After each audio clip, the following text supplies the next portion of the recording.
everybody. Before we jump into today's episode, we have two sponsors we want to say thank you to for supporting this show. The first one is Routine. You guys have heard me talk about Routine, honestly, back from the early days of the podcast, and it's still a product I use every single morning.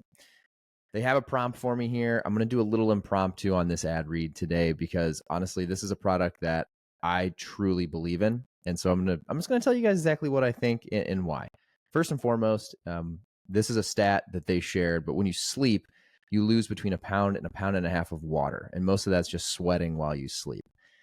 I used to not know if that was actually true, to be honest. I felt like a pound to a pound and a half of water seemed like quite a bit while I slept.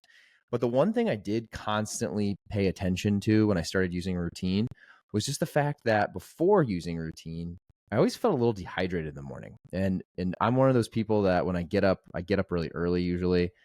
I work out. One of the first things I do is some form of fitness. It's just like what I do before everyone's awake. And so it's very easy for me to grab a coffee, pre-workout, an energy drink, something with caffeine in it, and just go. When I am good about using Routine, first, I basically they come in these little single serve packets. They contain half an organic lemon, a tablespoon of apple cider vinegar, Himalayan sea salt, all 6 essential electrolytes, and they have no sugar in them at all. A lot of hydration products are going to have sugar. So one of the things about Routine that I love is that there's no sugar in there. So when I am good about doing this consistently, I will take one of those single serve packets, I'll throw it in my mixer bottle, and whether I also put in a pre-workout or something with caffeine or I just drink that separately, I try to drink that first. And the days I do that, I do genuinely feel hydrated and just have a different form of clarity all morning. A lot of people have tried to make their own homemade versions of Routine, right? You see people they take a shot of the apple cider vinegar, they put a little sea salt, a little lemon in a drink. This is essentially that, but in a product that you can take with you on the go, have it ready for you first thing in the morning. I know me personally, when I'm groggy rolling out of bed, the last thing I want to do is, squeeze a lemon, cut lemons up, go get the apple cider vinegar, find my sea salt. I just rip this packet open, throw it in my water, drink it, and it's good to go. You can try yours today. If you haven't tried it yet and you've been listening to this podcast for years, just try the damn Routine. Give it a shot. You can use code ShaneWhite30 and get 30% off your first order. So you get 30% off by using code ShaneWhite30 and go to yourroutine.com. To make it even easier, I've added the link to yourroutine.com in the show notes. So just click on the show notes for this episode, click on the link to yourroutine.com, and don't forget to use code ShaneWhite30. All right, guys, today's episode is also brought to you by NeuroRoast. Again, I'm going to go a little off script here. NeuroRoast is a product that I also came across during this year of 2023. They are a coffee company that's helping you optimize your brain function and overall well-being. This is another product that, to be honest with you, when I first started working with it, I was a little on the fence. I was like, do I really want to have mushrooms in my coffee? Well, folks, I will tell you, when I use NeuroRoast, one of the things that has stood out to me the most is I'll back up. People that know me know that I have way too much caffeine, typically. One of the things this year I've done a good job of is cutting out alcohol. Not completely, but predominantly, I don't touch a lot of alcohol anymore.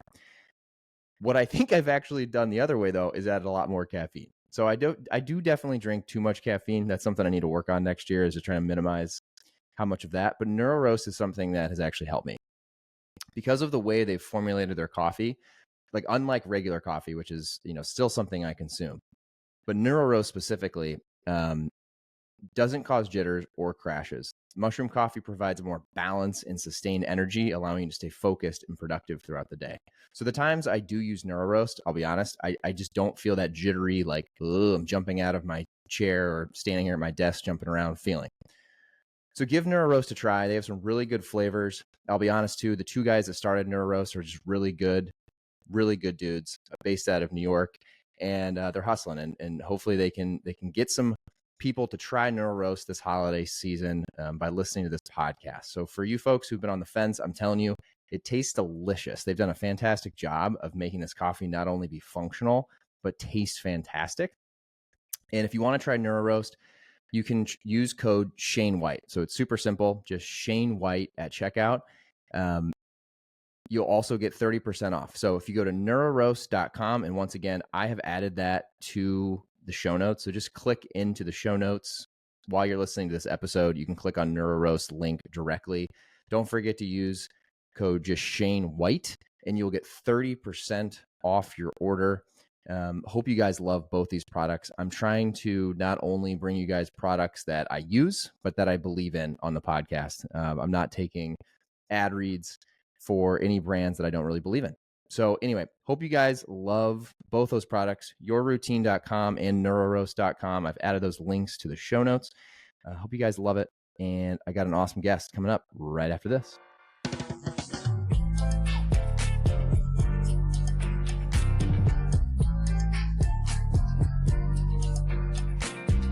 All right, everybody. Welcome to another episode of the Shane White Show. I have Douglas Yu on the podcast finally. Douglas, you know what's funny? I didn't tell you this before I hit record. We've obviously met. We'll get into all this our whole relationship here, but I've read your stuff forever. Like even back at our X Bar, like I always saw your articles in Forbes, and then starting my own thing, I started realizing, oh, you're like super dialed into even the same brands that I want to work with, type of thing. So it's so fun to have you on the podcast. You were one of those people when I started this podcast and started having guests. I always thought, I was like, oh, if I can get Douglas on this podcast someday, it'd be really cool. So I didn't tell you that before, but this is cool. I feel super honored equally because it's just your previous involvement in all these amazing brands, RX-Bar being prominent Chicago-based brands, and I feel like I've known that brand, like that was one of the first bombshell story I've ever written, like since I was a junior reporter. I was 26 years old, and when I was interviewing Peter, I had a big beard, and I was. Yeah, you just showed me that before we hit record. I was dying laughing. You had like a legit, like huge, thick That beard. was like the trends, like back in 2016, 2017, everyone was doing like lumberjack kind of look. I was like, I was one of the very few Asian men who can actually grow a full beard. I was like, why not? Let me give it a try.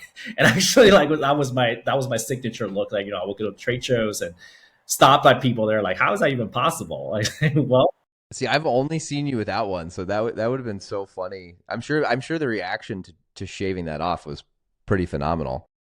I bet people were like, "Whoa, yeah. What the fuck? Where's the magic?" yeah, exactly, right. Okay, so for everybody listening who's like, who the hell are these guys talking about? Douglas, he is a let's. I'm going to give you a little bit of an intro. I actually usually let the guests give the intro, but I want to give you a little one. I'm going to kind of change it up this week. Jump in where I'm wrong here, but the way I've always gotten to this is my interpretation of your story. You've basically been in, I would call it like food journalism, finance, business journalism for a long time now. I first saw you as a contributing writer to Forbes. I kind of thought of you as kind of, this is funny. I don't know if I'm sure people know you by this. I always thought of you as two things. One, like breaking news in food, or like big background stories within like better for you, like food brands that are really blowing up. And I also always thought about you as the guy that broke a lot of like 30 or Forbes 30 under 30, 40 under 40. I always thought of you as like, it was funny. I always thought Douglas was the 30 under 30 guy. Like he's always the one that's getting to find these people. So you've also worked in different like business development roles, but you've always, I feel like at its core, you've really been doing like food, business, journalism. Anything I missed there? I think is that how you describe it? I love, the consumer goods space is super dynamic. It's very innovative. And long story short, I started my career like specifically not in just CPG, but candy, chocolate, and snacks space. So that's how And did you do that on purpose? Were you just really into that space, or was that just like that's the first job I got actually? Not by necessarily like, oh, I have that desire to get into snacks or chocolate per se, but I was a struggling journalism student just like everyone else. I was an international student. I actually came to this country 13 years ago by myself. Wow. And I just want to be a journalist so bad. I did tons of internship back in Boston. So when I got priced out, I was a poor, young, aspirational journalism student who just want to break into the full-time, journalism and media world. So when I moved to Chicago in 2015, 2 months later, I was extremely excited and super lucky to become a junior reporter for, at the time, it was called confectionerynews.com and bakeryandsnacks.com, which is our sister publications of Food Navigator. So I years and I cover tons of chocolate, cacao sustainability, snacks, baked goods category as well, a little bit beverage like here and there, a little bit dairy as well. But snacks and Sweets and Snacks Expo was actually the biggest trade show that I cover every year. So I got to a Cool. lot of industry executives from Ferrero, Hershey Chocolate, um, and our X Bar was actually one of the most exciting articles that I Okay. did. I interviewed Peter, which before, like, I think it was like 1 year, 2 years before they got acquired by Kellogg, and it was like a big, Okay. I didn't realize that was that yeah, early. Yeah. So it was before the big news. Okay. exactly. So at the time, like, I remember like Peter actually attended one of our trade shows that we put up in at a Navy Pier in Chicago. So I did my story. So Cool.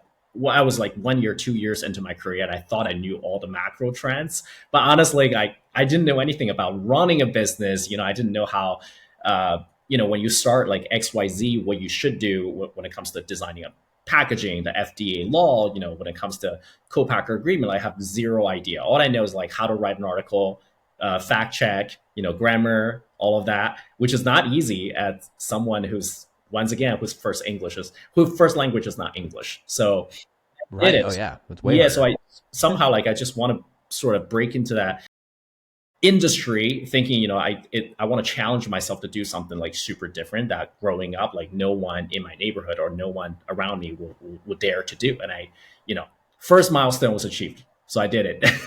And it was a fun since then, Amazing. yeah. And did the job bring you to Chicago? No, so I actually moved to Chicago because like Chicago is one of the few metropolitan cities that when I did my research, it was like it was affordable, there's a lot of job opportunities. The airport, they can go travel like literally everywhere across the country and Sure. internationally as well. So I Yeah. just It's thought, accessible. New York City was expensive, LA was expensive, and then Chicago is the middle of the country, but it feels like big enough that you still have abundant opportunities to expand your career. So I was like, let me give it a try. So 2 months later, after I landed, I got the interview with Food Navigator, and I got in. And I felt still, to this day, I'm very, very grateful. Yeah. Good for you, man. That's amazing. And then did you think that was not that I said that was it, but was the long term goal like, hey, I'm going to work at a journalism publication. Mhm. I want to move up the ranks, and then was that kind of the game plan at the At the time? first, I would say during my first 2 years as a journalist, I just really want to, continue moving up, whether it's becoming a senior reporter or editor, moving up. I don't even know if I'm going to cover chocolate or like snacks, because it seems like it's such a niche category upon like all the industry that I kind of cover, like healthcare, technology. And there's so much to do out there. And but the more that you're in the industry, the more contacts, more network that you're building, you realize like you can't just leave the industry. Like you're so entrenched like in the CPG category, and you become an industry expert. And whatever like the career that you want to build moving onwards, that you have to really based on like all these contacts that you're building. And it doesn't make sense to go into a field that you're not feeling comfortable and you're not passionate about. And passion for me is like super important. Like it lays the foundation for whatever you do. So it doesn't matter, like later on in my career I got into VC, super lucky to get into work with Genevieve at Springdale Ventures for a little bit, and now like launching my own coffee brand. So everything I do is like I sit on different sides of the table around CPG, Yeah. but I was gonna say you kind of are on like all of the sides, exactly. really. So really knowing like the ins and outs of the industry, it helps me a lot. Like when it comes to dodge bullets, in terms of like Hmm. what kind of Hmm. mistakes that I've seen other founders have made, effectively helps me avoid those mistakes to really reduce and minimize the risks of starting my own business. Because like CPG, just like any other industry, healthcare, technology, it doesn't matter which industry, beauty, cosmetics, 99% of the like startups fail. So if there's a way to minimize that risk by knowing the ins and outs, by knowing like exactly what to do, what not to do, it helps me a lot. Because like one of the most common questions I've heard from a lot of founders is like, hey, if I knew this, I wouldn't get into this. Like I just didn't know. Sure, that is a common Exactly. theme. I was telling Yeah, myself, like, Douglas, like, so now you've been writing articles on this topic for a long time. You should know it should better. know better. And that's just a leg up, which is great. But then once you get into like operating a business on a daily day basis, it's still a different scenario. There's a lots of like learning curve for me.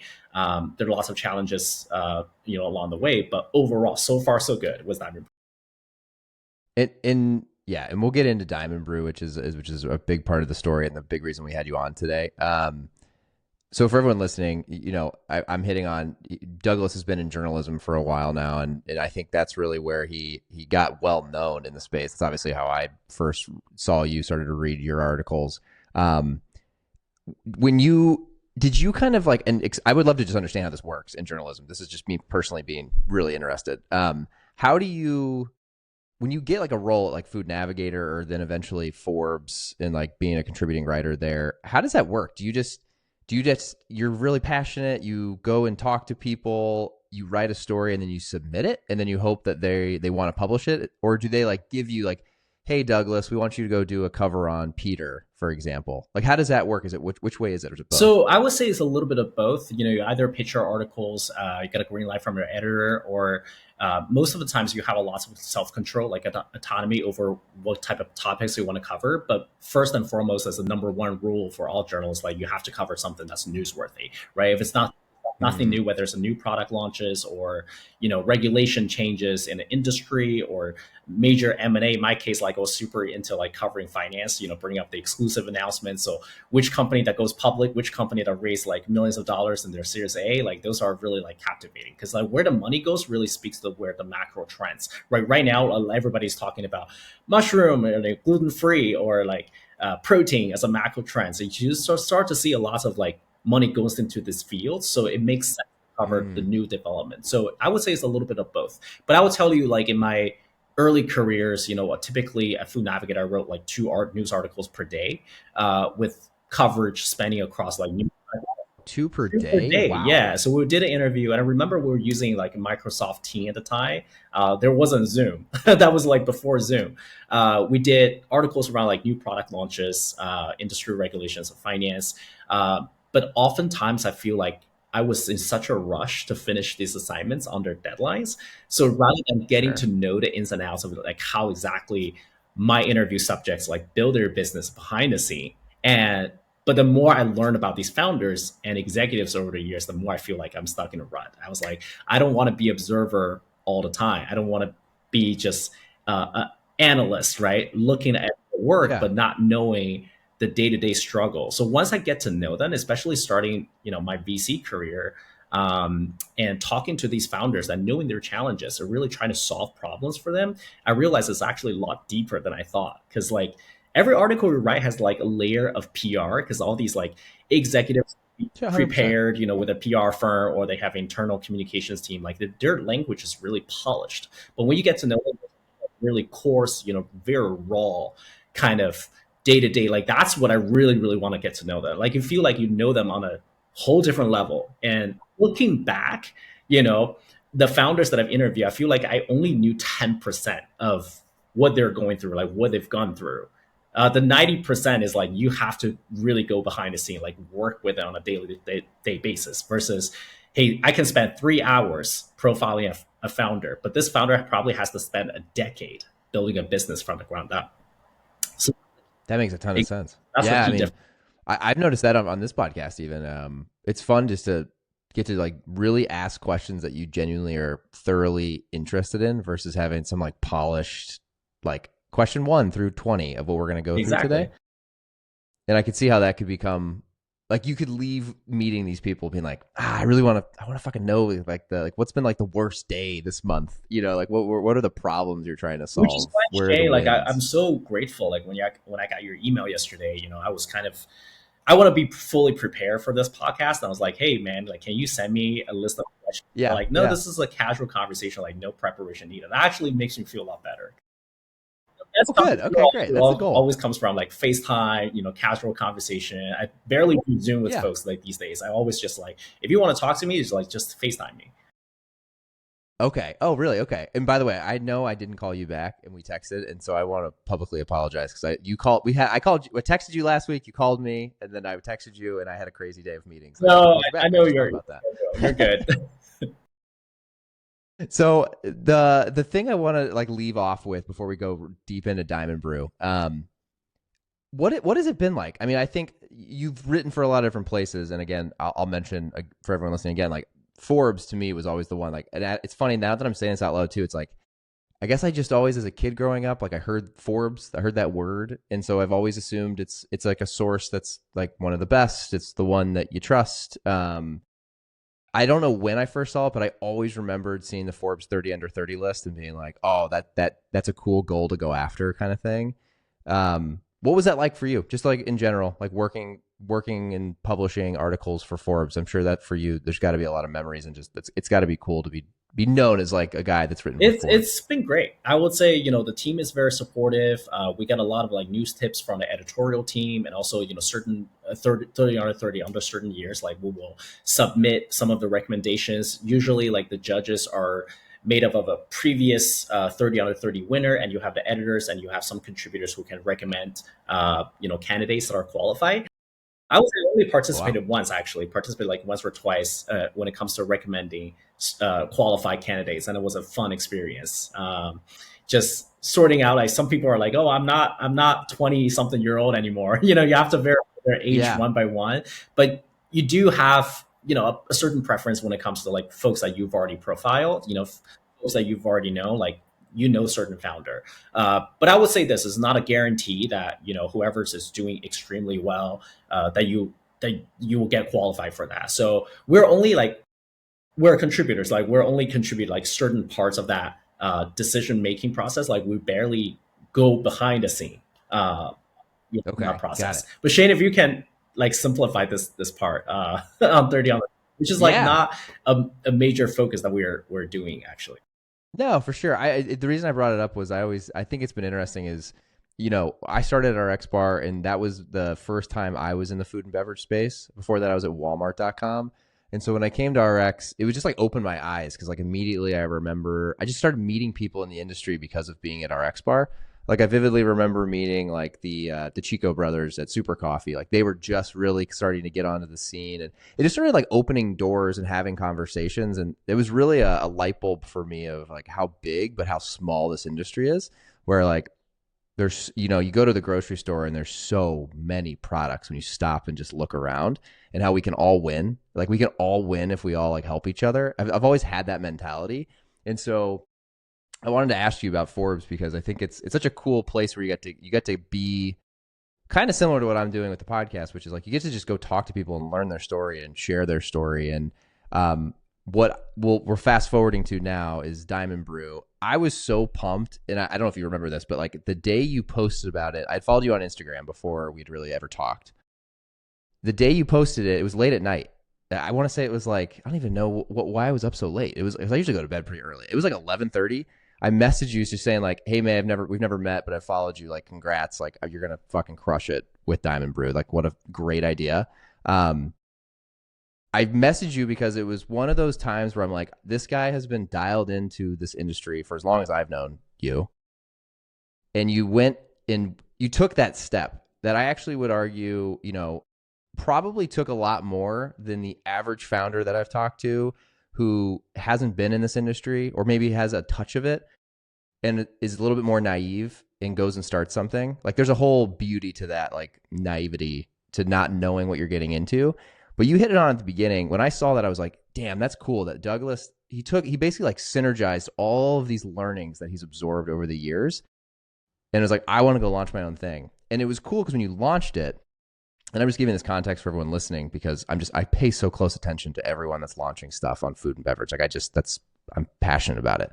You could tell at the launch the amount of time, energy, and just thoughtfulness that went into creating this product. That transparently, you just don't see that often, and that only can come from just this massive amount of distilled knowledge over a decade of talking to people, do it right, and definitely people who've done it wrong. So I just wanted to give you a shout out to start this as we jump into Diamond Brew because I was thoroughly impressed. I thought it was badass. So let's jump to that. So Diamond Brew, you've been writing in the food and beverage space, and then all of a sudden, boom, you announce on social media, "Hey, I'm launching my own product." I also had to reach out because obviously being an e-commerce guy, like this probably if I had to like draw up on a whiteboard for food and beverage, what's the perfect product to sell Hmm. online? You basically nailed it. So give everyone a quick background on what Diamond Brew is. Just give us an overview. Yeah, I will. Actually, going back to your previous comments on, transitioning from a writer to an entrepreneur, I just want to touch on that. Yeah, yeah, If for you sure. Go ask for it. me, like, if I ever become an entrepreneur, like early in the early days of my media career, I would never say yes. Like, I would never imagine myself being an entrepreneur or being a founder. It just sounds like so far fetched. I grew up in a middle class family. My parents are working 9 to 5 every day. They save enough money for me to go to college. Very typical, hardworking, like Asian family. I never thought about being like a CEO. For me, like a CEO is a very, very like high class, is like people who are taking lots of responsibilities, super high stress. Like I would never reach that level. But then, after just talking to so many entrepreneurs, I was so inspired by all these folks. Like, especially when you talk about like 30 under 30, I become a founder like after I turned 30. So I'm a Yeah, little, for sure. tap late for that. But I always like reminds myself that there's so many people who have the audacity and encouragement to start something that can create impact, and help themselves also, leave a legacy in their 20s.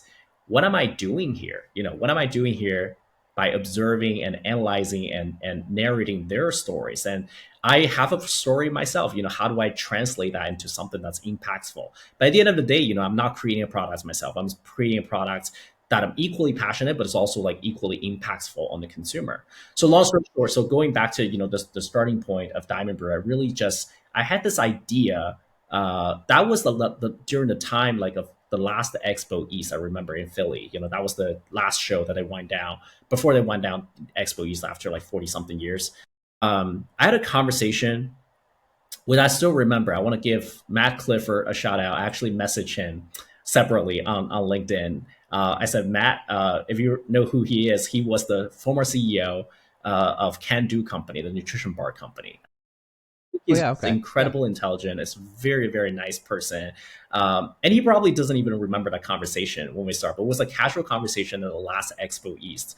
That was, Okay. I want to say, years ago, right? And I was just asking things around, like asking people like what kind of categories would they get into if they start a venture, if they start Oh yeah, that's themselves, smart. right? Just asking like what are the pain points, what are some of the trends, which I've already covered at the time, but I still feel like going to like entrepreneurship, it doesn't just take some passion. It takes a lot of, and not just idealism, it takes a lot of practicality to go into something that's, we're not running a charity, we're not running a nonprofit, we have to run a for-profit, cash flow positive business, right? So simultaneously we have like several founders, like including Matt. He was telling me, hey Douglas, like you should probably consider doing powder. Powder Mm. is dry goods. Powder doesn't require like shipping glass or shipping, doing cold logistics, right? It's very scalable, and the margin is great. Like you should start from thinking that perspective. So I didn't know I wanted to start a coffee business. I was thinking from a margin positive perspective. I just check all those boxes. I don't want to do cold logistics. I don't want to do glass. I don't want to do anything liquid or anything that's like That's super. that's a crazy smart insight, though. I mean, I just want to stop Yeah. there really quick, Douglas, because as the resident finance guy on our side of the fence, with Mhm. ecom, that is so forgotten. And then I feel like a lot of brands I talk to now are talking about it, and they're already obviously they launched the brand, and then they realize it. So good for you, man. I mean that's where I That's would start if I exactly was what I looking for was something. talking That's about. Like exactly people where to just start. didn't know better when they started. So they started with idealism. They start with a passion, right? Or I've heard the same story, the same narrative over and over again. How some of my family members can't eat certain things, or my kids cannot eat certain things. I can't find that item in the grocery store. Let me reinvent. Let me create a that item in my kitchen, scale up to commercial kitchen, scale up to co-manufacture, launch this product. But then once they get into it, they're like holy moly, like the cold logistic, the cold chain like actually costs so much, and they didn't know like launching a non-alcoholic drink is so expensive because the liquid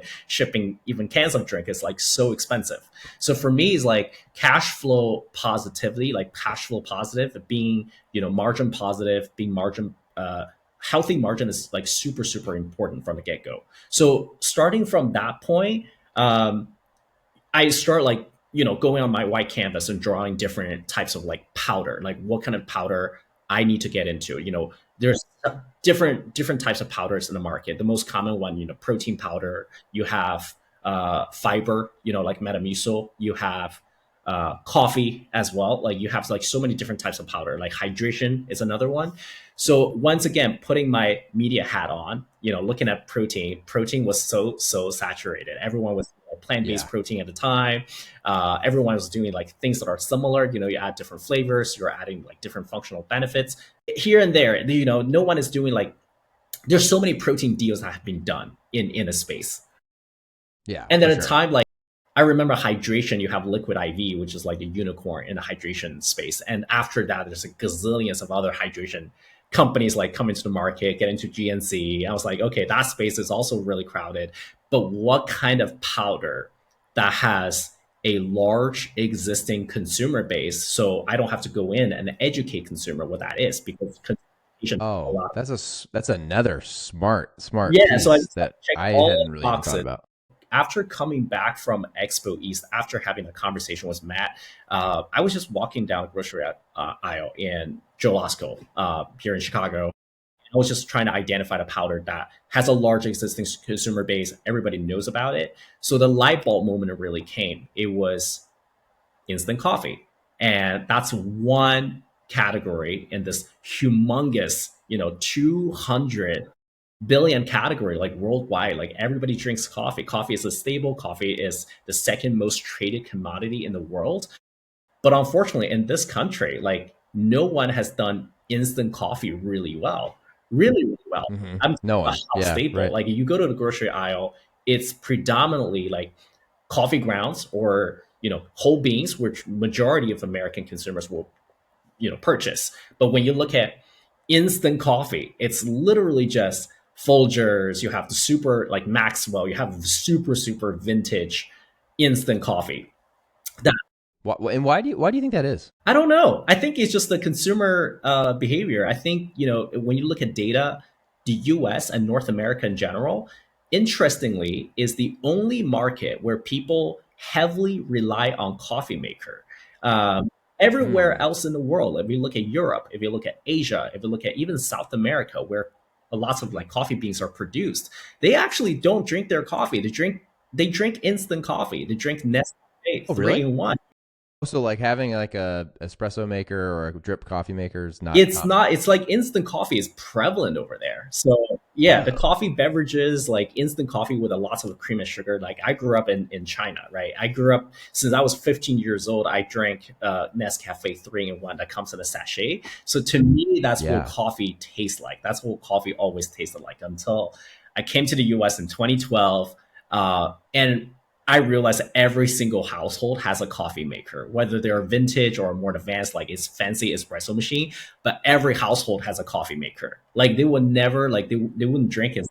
It is true. It's like a weird drug that we've just accepted. Like every house has it. It's so Exactly. true. And I started doing like research and I actually realized how, instant coffee has been around for so long, but it never really got a chance to replace, freshly brewed coffee or ground coffee because instant coffee tastes so bad. So, not even, I think it's just pure coincidence, right? So, 3 months into digging into the coffee space, uh, launching Diamond Brew. Like I was still in the research phase. It wasn't called Diamond Brew at the time. It was just my parent company, which is a whole nother story. Board and Okay. upboard. It was a whole other story. Yeah. But when I launched, when I designing Diamond Brew, like 3 months in, I was doing research on instant coffee and realized the first instant coffee, the prototype of instant coffee in America, not worldwide. I think the first inventor of instant coffee was actually from New Zealand, but the first instant prototype of instant coffee in America was born in Chicago. I have no Really? idea. So like in 1901, this Japanese American chemist Satoru Kato, like he created the prototype of instant coffee. It was just the general soluble coffee in 1901, and he patented it. He debuted that coffee at the World Expo in 1903. It was mind blowing. Whoa. So I didn't even know. So this is really funny, like how 100 years later, another Asian man just like trying to elevate that instant coffee experience by doing this again. Back in the city, I Yeah. was like, okay, it comes in full circle. That just Yeah. You're like, this is meant to exactly, be. this is meant to be. So I was like, this is great. This is a great story, and it's totally coincidental. I'm gonna do this, and it just like cements my confidence in launching Diamond. Yeah. Wow, that's a cool story. I didn't had no idea that. Can you? This is the one question that when I first met you came to mind. I think it's a really good one to ask because I think people listening will want to know this. My very first question was, and we'll get into it. If people are watching, I have some here. You've got a bunch behind you. We can show some people. What's the difference between like regular freshly brewed? Even if you're grinding the beans, if there's a filter. So like what's coming through is just the basically the coffee in the water. My main question when I first got it was like basically with Diamond Brew, but any instant coffee, like you're dumping the actual product in, you're mixing it, like it basically like dissolves into the water. I always thought when I saw instant coffee, I'm like, you got to be like tasting these like grounded beans, like that's disgusting. That's why instant coffee sucks. That was always like my just not my very ignorant understanding of it. I'm a huge fan of Diamond Brew, which we'll talk about, but can you explain to everyone what's happening that's different with instant coffee and Diamond Brew specifically versus what people are used to drinking at home? Absolutely. So what people typically drink at home is like freshly ground coffee. They will buy a bag of beans, they grind their coffee beans themselves, or they buy coffee grounds and they will bring it home, put it in a filter, or it comes in a Nespresso virtual pods or K cups, whatever, right? They will heat it up. So basically, it's like how you brew tea, basically. The scorching hot water rinses through the coffee and extracts caffeine and the coffee flavor out from the coffee grounds, and it finally drips into our coffee. So simply like in a simple story, like that's how coffee is made. Now, instant coffee, the traditional sense of instant coffee, either using, flash, they're using spray dry or freeze dry. Freeze dried is more popular. Like it was invented like in 1960s and it has evolved. So spray dried is the most traditional way of making instant coffee. So you're using high pressure, they're using high temperature to really extract, freshly brewed coffee, dehydrate it. So lots of coffee flavors and aroma are really lost during that process. Freeze dried is relatively Mm. new, started in the 1960s, and they try to preserve more flavors. But when you taste like even freeze dried coffee crystals, Nescafe, Folgers, some of the most recent or premium instant coffee, you still don't get that fresh coffee flavor. You still taste instant coffee, Yeah. super stale. It's bitter, it's acidic, it doesn't smell great. The caffeine content is not there. Every time you get like a teaspoon of regular instant coffee crystals, I'm talking about the traditional granule crystals. So Sure. you're getting, I don't know, like 50, like 30 to 60, it depends, 30 to 60 milligrams of caffeine. With Diamond Brew, you're getting 160 milligrams of caffeine on par Yeah. kind of A energy lot. drinks or double shots espresso. Like we are able to preserve Arabica beans like original flavor, aroma, and a rich coffee oil. So the quality is exactly like perfectly matches the freshly brewed espresso that you make from, let's say, a $2,000 worth of fancy espresso machine like Breville, DeLonghi. That's the quality we're going after. So that's, it Yeah. confuses Love a that. lot of people when even to this day, right? We only launched our business less than a year ago, and people are still like, when they look at the pods, because it's aluminum pods, and people look at that, is that an espresso pod? Is that a K cup? Do I have to put in the machine? It's really funny. Like I have to explain to people. See, we have a little Yeah. If you're on looking. it. So you have to peel it open and you smell it. You look at it. It looks nothing like instant coffee. It's super sparkly. It shines like diamonds and it dissolves easily, even in cold water. Like it dissolves fully by 100%. There's no chunks. There's no clumps at all. So compared to the traditional instant coffee, like you can really dissolve in just cold water. If you remember back in during COVID, like in 2020, there's a lots of like Gen Zs and millennials would start doing the Dalgona coffee recipe, right? They have to make like coffee, like instant coffee with hot water first, let it fully dissolve, and then we'll add a bunch of ice cubes in it. So we solve Hmm. that problem by doing this like new generation, we call it instant coffee 2.0 or brewless coffee. It's really just helping people who want a nice iced Americano cold brew. They want it instantly, like within seconds. And our Diamond Brew is able to achieve that and fully the And, flavor without any cream and sugar. it, and it dissolves. So are you in theory are you drinking the You're grounds? not drinking the grounds. So you're actually, this is a pre-brewed coffee. All the coffee grounds at our factory, we're upcycling them. We upcycle all of them to make furniture, believe it or not. We give it to companies Whoa. like IKEA, and IKEA will make like tables and chairs out of it. I actually have a little pen in my hand. Really? I always show this on TikTok live. I'm using this pen to like do instructions. giving people like explaining our products. But this pen is actually made from coffee grounds. If you take a close look, No the texture way. feels like a crossover like between wood and plastic, but it's actually coffee grounds. So That is so yeah, so cool. this tech is actually this is pretty common in Asia already, which is one thing I haven't seen like a lot of U.S. coffee roasters doing it. But a lot of folks who are brewing coffee at home, if they have like Nespresso pods or if they have a K cup, they have to first of all, it's super hot when you finish brewing the coffee. You have to just let it sit there for a while, right? You can even Okay, touch yeah, it. So right. when you pull it out, you have those super nasty like coffee grounds like sitting inside. You either just dump it out, which can get like super soggy. It grows mold in your trash can. It may clog your sink if you don't rinse it properly. And I notice a lot of folks who are like coffee drinkers who rinse out their coffee pots and put the coffee grounds as like a nourishment for their plants. They also do that, but in our factory, we just upcycle all of them. We actually collect them and give them to IKEA, companies they Yeah. actually reuse to make something Wow. useful.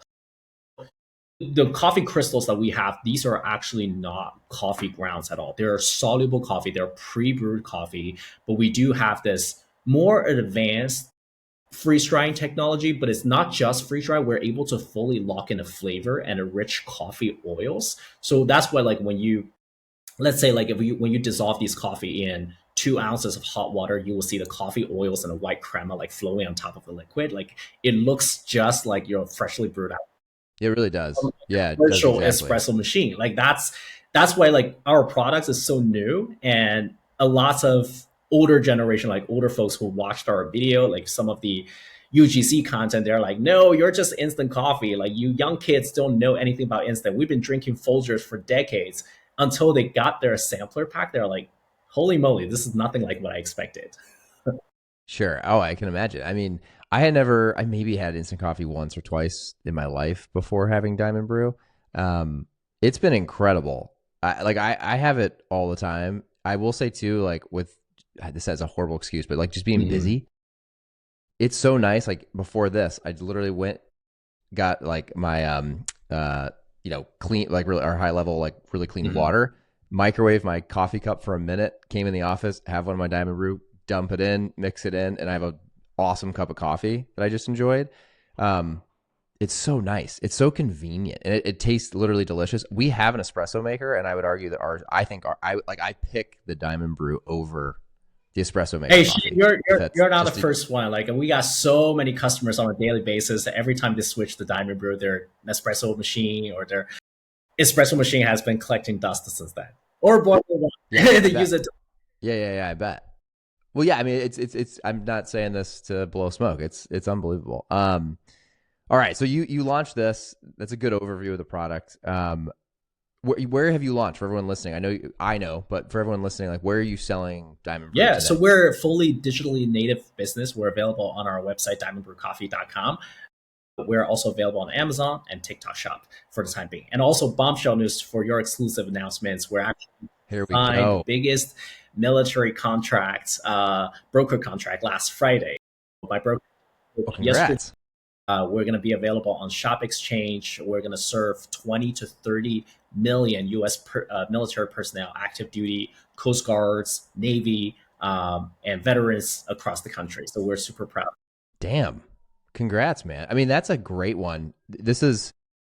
That reminds me of just, like, this is a good example. Yeah, I saw you actually you did a post about this the day I was traveling, so I thought it was so smart. What's so cool is like, good, use the example of, I mean, a Coast Guard sound made sense too. They're like out sometimes, probably not super available to go get a coffee, but like traveling, you can throw some of these in your backpack and then get through and go to Starbucks and ask for a hot water. Right? I've That's done one that. of the You ask for hot coffee water. hacks that we actually did. We did on our videos, and I personally did Yeah. that all the time because I will bring Diamond Brew coffee whenever I travel. When I go to the airport. Yeah. It's way It's better. TSA compliant. You can put it in your carry-on luggage, pass the security, and everything is so much more expensive at the airport, right? Especially with Yeah. food, whether it's McDonald's or even a cup of coffee, it costs you like $7 or $8. It's crazy. And I always wonder, like, those Starbucks locations that are like at, airports, and I always think like, are they really cleaning those coffee makers very well? Like, you know what I mean? Like, you compare it to like what you do at home. It's I'm like, communal, right? And whether it's like office or like a kitchen, office kitchen or hospital kitchen, like it's a communal machine. Like everyone is like share that. That's why like no one actually uses like coffee maker at a hotel room. So that's the other Yeah. elements that sort of motivates me to launch Diamond Brew in the first place. So I was a traveling journalist, but everywhere I go, like I never use coffee sitting in a Yeah. hotel room. Nope. No, I mean, Douglas, I used one for the first time this last year at Expo West. Um, I got up the crack of dawn to work out, and I just didn't even. We got in late, and then when I got up, I was like, "Shit, I don't have any caffeine." I forgot Diamond Brew, and I literally was like, I called down and I asked them like, "What's open? Can I get a coffee anywhere?" And they were like, "Oh, you have one in your room." And my response was literally like, "There's zero chance I'm drinking the coffee in this room." And I ended up doing it. And I was like, I'm killing myself inside. I'm drinking something I should not be drinking." So it's great for that. Like traveling, a no brainer. But so congrats on the deal. That's huge. Thank you. I want to make sure we save time for this too. You mentioned TikTok, but I want to give you a lot of credit. There are founders that I know that do a really good job with TikTok, and I would say more so just like being consistent with posting daily content, and I'm seeing that work really well. Like I've had Kent from Neurogum on here, and I think they're doing a phenomenal job on TikTok. You though have completely changed the game. And for anyone who has not seen Douglas's TikTok, you spend how many hours a day? I saw you say this somewhere, and I forget the 8 exact hours. number. Are you actually like you're on TikTok lives 8 I hours? was literally on TikTok Live before this podcast. And I have to tell that is incredible. What do you do? What do you? I've seen it. Like I've jumped on it before. But what do you do for 8 hours? Are you just explaining and answering yeah, questions? so a lot of folks were like, Douglas, you spend 8 hours on TikTok Live. Do you get bored? Like, what do you even talk about? My answer is like super simple. Like treat TikTok Live as a FaceTime with your friends. Like you have so many friends that you can talk to every day. Isn't that awesome? Like that's an awesome and very relaxing thing. But for me, it's like it's an office hour, right? You have to make it fun. You have to make it enjoyable. Like what do we talk about? Morning is perfect because morning you can always make a cup of coffee. You can drink coffee on live, do demos and Sure. all that. Say hi to everyone, talk about your coffee. You can greet everyone, learn about their backgrounds. So when you only focus on Diamond Brew Coffee, when you only focus on yourself and your products, it gets very dry very easily. But when you steer your attention away and really focus on your customers, learning about them. I made a lots of friends on TikTok Live. A lots of friends are really across the country. You have folks from upstate New York, you have folks from in Florida, you have moms from Alabama, you have folks from middle of the country, military folks. Like you get to meet people from all walk of life. And as a journalist, as a media person at heart, I'm still like it's in my nature to ask them questions. I'm learning about where they shop, what their habits are, what their religious beliefs are. Like I'm so curious about them, like where they from. I met a Wow. bunch of people from different sides, like different sides of size of the perspective, different sides of like on the whole spectrum. So it's a really fun, and for me, it's more of a learning process of learning who they are. So spending Are most of these people just wanting to learn, or are some of these people they've tried it and they're like giving we have feedback? a mix of all kinds of people. We have new customers. We have lots of repeat customers. If it is a repeat customer, they've already tried Diamond Brew. Say, hey, I'm on here. I'm here to help you restock. If there's any way that can get you a discount, if you have a coupon, go use it. Have you been? What you up to lately? It's been a while since we caught up last time. Now, obviously, the bigger the fan base you've grown, like the more people, like more stories that you get to share. And for me, like Sure. I Yeah. can I can be very honest with you. For a lot of especially repeat customers, a lot of them I can remember their names. I can remember their names. I can remember where they're from. I remember their age, what they do for a living. Like I genuinely make friends with them. I don't treat them as a faceless avatar on TikTok, virtually. So that's why like we have a number one rule on TikTok Live. We don't allow any trolls or people who comment on mean things just because they're hiding from a faceless avatar so they can comment whatever they want. It's like we don't allow that to happen.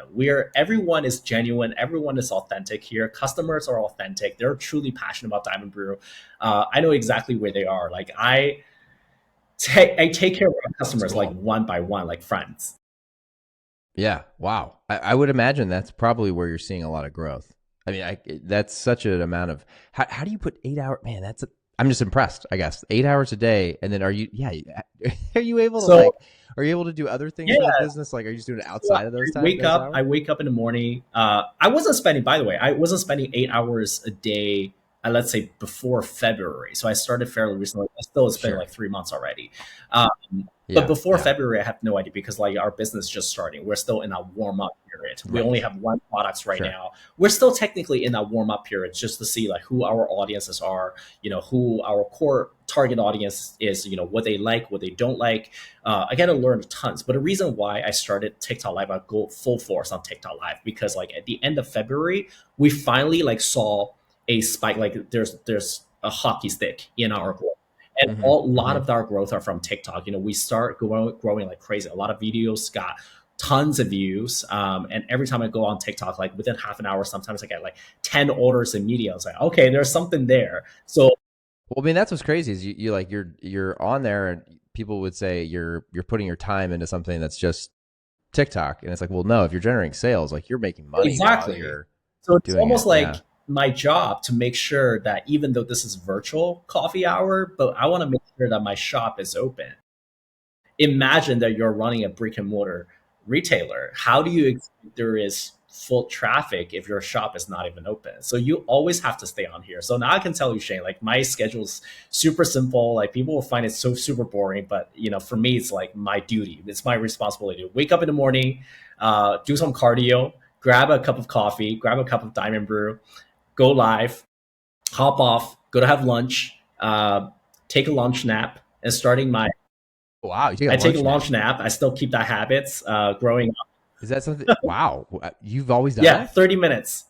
You have to really, really focus. You have to force yourself to sleep, even just sleep for even like 10 minutes. You will feel so good in the afternoon and wake up at one Whoa. thirty, and then go live again at 2 o'clock and go live again until like 5:30.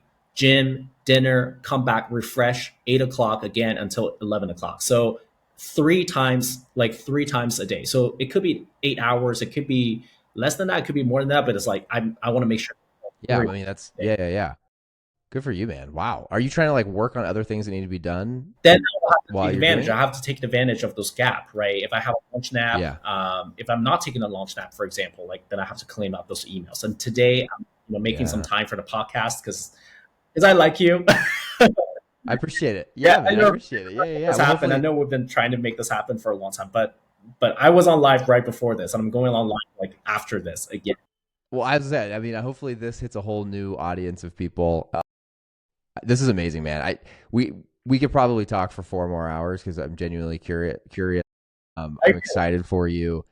This is a really cool brand for everyone listening. Obviously I've had a ton of brands on here. I think this is a really exciting one to keep an eye on. Douglas, as you can tell from this podcast, he's well versed in this area. You're just so passionate about it, and I think you see that a lot from founders, but you have a different level of passion about building this. I have a couple questions I always love to for sure. wrap up the podcast with. The one, Douglas, for you, which I'm just genuinely curious because I'm also involved. Where do you, now that you've been doing this for a little while, where do you see this going long term? What's like the big audacious North Star for you in Diamond Brew? How does it I end? want to provide a very simplified, a very luxurious coffee experience for all coffee lovers out there at affordable price. It's also super accessible because everybody knows that coffee prices are going up. People are spending $6 or $7 for iced americano, or even it's a double shots or doppio espresso you're getting from Starbucks is $4, $3.60, excluding the tax and tips to the barista. So if people really want to save money, I think if you also want to save time, I really want to provide a simplified and very convenient experiences to people. So we're not really, I don't really consider like Diamond Brew as a way to reinvent like instant coffee in general. I just think this is a new generation of coffee, period. So that's why we never talk about at Diamond Brew. I never talk about, hey, this is the first wave of coffee. That's the second wave of coffee. Constantly focusing on sustainability. We're here to solve a problem. We're here to Yeah. because like Okay. people don't want to make their coffee. Like Shane, what you said earlier, you wake up in the morning, you look at your coffee machine, like people just don't want to stare at their soggy coffee grounds that they left over in their filter a day before, right? That's me. That's And, so me. Yeah. and people just like don't want to clean up or maintain their machine. It's really high maintenance. You have to buy that cleaning agent. You have to. And it tastes, I'm not gonna lie, like it tastes so good and it smells so Mhm. good. I wake up now and I make one, and then I like read the Bible, and I do a couple different reading things that I like to do and journal a little bit before I go work out.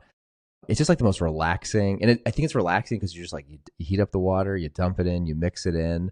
I don't know why. It's just like it's like actually like a very relaxing process that I enjoy going through. Funny Yeah. enough, so I love it, man. That's That's really cool. one thing is just I would just want to emphasize, take a step Yeah, back. for That sure. that's just not CPG. I think that's all consumer, that's all like this, it's part of human evolution. If you look at back in the ancient times, hundreds of years ago, if you look at ancient photos, like how people dressed back in the days, whether it's Asian culture, European, African, it doesn't matter. Everyone was like super extravagant with their headgear, their like costumes and all of that. If you look at human evolvement, like human evolutions, like everything is just becoming more and more simplified and easier. Yeah. And I was shocked to realize when I was doing research about, one day I was just looking at things that are invented and we take it for granted these days, right? One of the inventions was actually the wheels on the luggage. Like those wheels were invented back in the 70s. So it's actually pretty recent.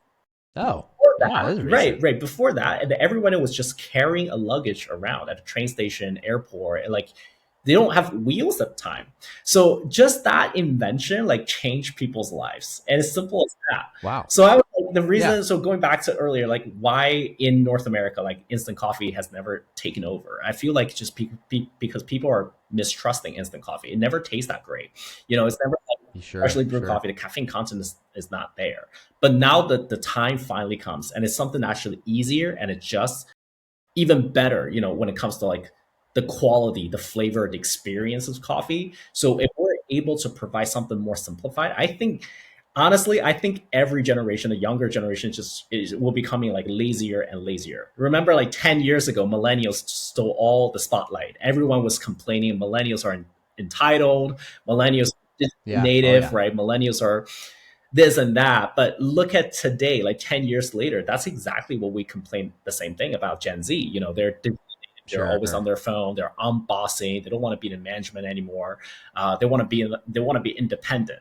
And I just my prediction is that even younger generation, like Gen Alpha, will have like newer problems that Gen Z will complain about. So instead of complaining about younger generation, why can't we ride their preferences? Why can't we just be compliant with their preferences, providing something just as easy that they can actually enjoy? So this is kind of the Smart, future man. that it's not just coffee. It's actually providing a good quality stuff that actually can simplify and make their life easy so they don't have to squander their time on doing things that are not necessary. Like if they can afford a $2,000 fancy Wi-Fi connected touchscreen embedded espresso machine just to get a good cup of coffee. I was like, what? You Yeah. can have a good cup of coffee without going through all of that. 100%. I love that, man. That's great. That's phenomenal, and I totally agree. And hats off to you for seeing that opportunity, and instead of thinking of glass half empty, glass half full. No pun intended. um, the last question I want to make sure because I know we're at time.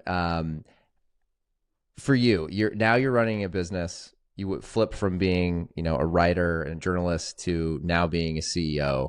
What are the tools that you put around you, especially now that you're doing TikTok live all day, you're trying to operate and grow a business? What are the tools that you put around you, Douglas, to map out long-term Mm-hmm. goals all the way over to like the shit you have to get done today? Are you a pen and paper kind of guy? Are you using Notion? Do you have apps? Like, what are the tools you surround yourself to be the version of Douglas that we all see today and ultimately to get shit done? Boy, I will tell you one tool that's not super objective or materialistic. It's actually emotional intelligence. I find everything because tools are so accessible. Like if you find an AI tool these days, to find your target audience, or you're using whatever tools that's accessible. Other founders have the same tool, but I think one thing that is really hard to copy is personality. Personality is hard to teach, Mm-hmm. and authenticity is actually very expensive. And I saw the post, a LinkedIn post from Sean at Dude Wipes. I'm a huge fan of Dude. Oh yeah, he's been on I here before. love it. I Yeah. love his philosophy. I love his LinkedIn posts, and I feel like I just click with a lot of things that he shared. And one thing that he shared that I particularly clicked with is actually authenticity is very expensive. People talk so much about being genuine brands, being very authentic, be yourself, don't follow the rules, don't follow the playbook. But when it comes to actuality, it's easier said than done. Like a lot of people actually dare not to be themselves because when you Sure. There's a lot of like not so positive. There's a lot of dark moments that will get exposed. That people are actually really afraid of that. So I think a healthy dose of imposter syndrome is actually healthy. It's actually good for you, but in order to be yourself, be really authentic yourself, I think it's actually hard. But when you actually have the audacity to do it, you will go viral. Like that's why like there's so many viral contents that actually comes from a random moment that was randomly captured on camera. You can't really just say, hey, that video has gone viral. Let's replicate that video format. Let's do it again with new actors. It doesn't work like that because like you can't fabricate authenticity. So I was like, emotional intelligence is one tool that be true to yourself, meditate and ask yourself really, really hard questions like who you are, what you are as a founder, and what kind of messaging that you try to send out. Like what kind of personality, what kind of vibe that you want to give out to other people. Damn, that is some wisdom right there to end the podcast. That's amazing, Douglas. Thank you. Shit, I feel like I need to go meditate and think about all these things about my own business. That's great. I love that. You're the man. Douglas, thank you so much, man. We appreciate it. Obviously, you're welcome back whenever you want on the podcast. We can do another one someday. For everyone listening, I'll add the links to the show notes to make sure you can go find Diamond Brew. It is my go-to coffee, man. It's the best. Thank you for taking the time, man. I know you're busy. I know you got to get back to TikTok. So thanks for jumping on today. Thank you so much. We've been planning this for a while, so I'm super stoked today actually to chat. And this we'll do one in person at some point because we also have never met in person, which is hilarious. We're in both Chicago area. Exactly. So we'll do one in person. I need to get a better like setup for the in-person version of this, and then Shane, one more thing. This interview has gone so well. I loved it so much, and so, I actually prepare some of the answers. I just drafted, but I actually didn't use it. Like I'm on the other tab on my laptop right now, but I didn't read it. You didn't even need it. See, I told you. This is I think my one advice for anyone who wants to meet people or interview is like just be authentic. You said it already. Be authentic. Well, now actually showing your authentic self. Yeah, and I'm seeing it from you. It's funny. I don't know where that's gone. I think it's not very common anymore. But again, what's key to this, Douglas? I actually am interested in you and what you're selling and your brand, and I try really hard in this podcast to only have people on that I actually want to learn about. I think if I just had like anybody and just was like the door's wide open, I'll interview anybody that wants to come on, it would feel like it wouldn't feel very authentic, I guess, is the best way to describe that. So thanks, man. I appreciate that. I'm glad you had fun. Yeah, this is awesome. Well, everyone listening, again, we'll share the links to Diamond Brew and go grab some. Let's go.